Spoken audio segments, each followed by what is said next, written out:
اسی لیے کہنا پڑا حضرت عمر رضی اللہ عنہ کو کہ لولا علی لہلک عمر. مشہور حدیث ہے، اس میں کسی کی توہین نہیں ہے، ان کا قول ہے. یہاں ذرا رک جاؤ، ایک بات میں ان دنوں میں سن رہا ہوں، میں نے ابھی تحقیق نہیں کی اور میں نفی اس بات نہیں کرتا، اس لیے کہ میں اہل سنت برادران کا احترام کرتا ہوں. ایک حدیث بیان ہو رہی ہے کہ اگر میرے بعد کوئی نبی ہوتا تو وہ حضرت عمر ہوتے. ہوگی حدیث، میں اس کو آگے بڑھاتا ہوں.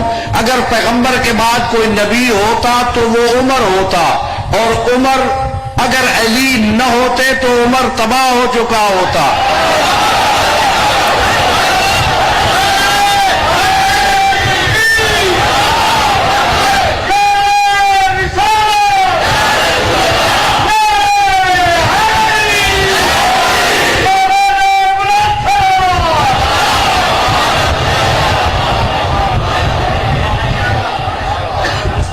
میں سمجھتا ہوں، اور اسی لیے علی ابن ابی طالب نے پیغمبر گرامی قدر سے جو کچھ سیکھا اس پر کبھی سمجھوتا اور سودا بازی نہیں کی.